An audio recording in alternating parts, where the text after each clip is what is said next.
नमस्कार साथियों, मेरे YouTube चैनल पर शिक्षा विभाग से संबंधित नवीनतम अपडेट्स पाने के लिए सब्सक्राइब कीजिए, बेल आइकन को प्रेस कीजिए और ऑल नोटिफिकेशन को ऑन करके रखें, जिससे नवीनतम अपडेट्स आपके मोबाइल पर तुरंत मिल सके।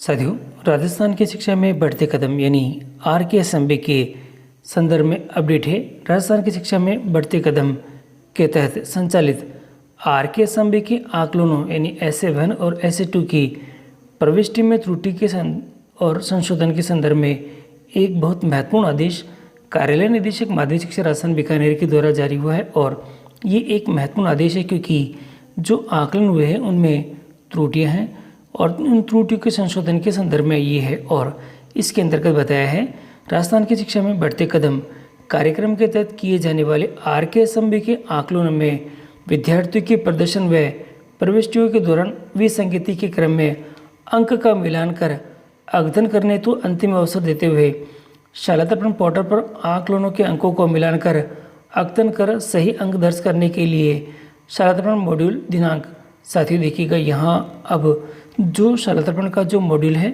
यहाँ पर देखिएगा 20 मार्च से 25 मार्च तक पुनः प्रारंभ किया जा रहा है और इस हेतु निम्नांकित बिंदु पर कार्रवाई सुनिश्चित करवाएं। और ये बिंदु आप ध्यान से देखें, एक एक करके मैं आपको इनके बारे में बता देता हूँ। पहला जो बिंदु दे रखा है वह कुछ इस प्रकार से है। अंक को आकलन करने से पूर्व ये जांच ली कि संबंधित शिक्षक की शाला दर्पण पर सब्जेक्ट टीचर मैपिंग सही रूप से की गई है या नहीं। और जिन भी विद्यालयों में किसी भी शिक्षकों की सब्जेक्ट टीचर मैपिंग अभी तक किसी कारणवश नहीं हो पाई है तथा किसी प्रकार का कोई विषय अन्य संशोधन है तो उन विद्यालयों के लिए दिनांक 18 मार्च जो कि शनिवार तक शाला दर्पण पर सब्जेक्ट टीचर मैपिंग अपडेशन के लिए मॉड्यूल खोला जा रहा है। और यदि आपने ये कार्य नहीं किया है तो आपको ये कार्य करना है।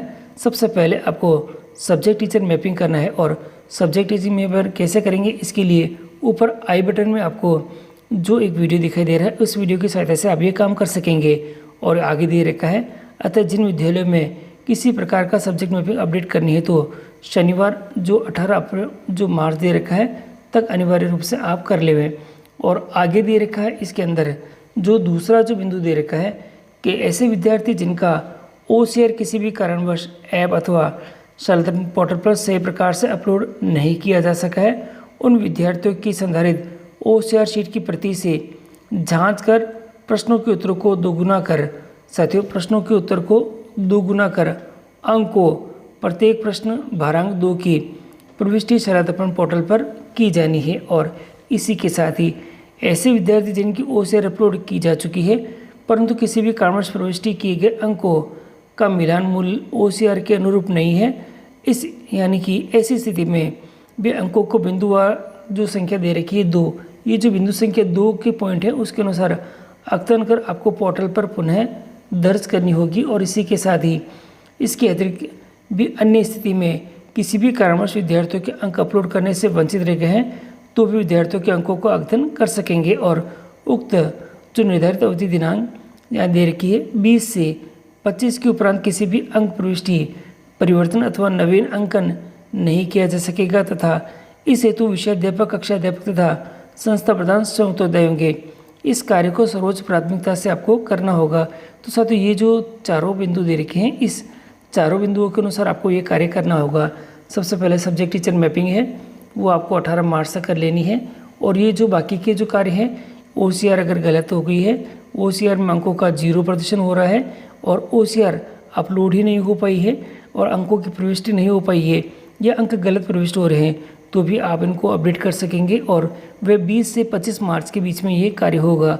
तो और साथियों ये जो अपडेशन होगा वह किस प्रकार से होगा इसका मैं नेक्स्ट वीडियो के अंदर आपको इसके बारे में पूरी जानकारी दूंगा। तो आप वो नेक्स्ट वीडियो भी जरूर देखें जिससे कि आपको ये कार्य किस प्रकार से करना है ये भी आपको ध्यान में हो जाएगा। और अभी आप जो भी ये अपडेशन है पहले आप इसका रफली डाटा तैयार कर लें जिससे कि अपडेशन करने के लिए आपको जो सही जो अंक है वह होने चाहिए। तो आप सही अंकों का मिलान कर ले और फिर आप इसको यहाँ पे अपडेट करें। और इसमें फिर भी कोई समस्या आ रही तो आप कमेंट बॉक्स में कमेंट करें जिससे कि आपकी समस्याओं का समाधान मैं शीघ्र कर सकूँगा।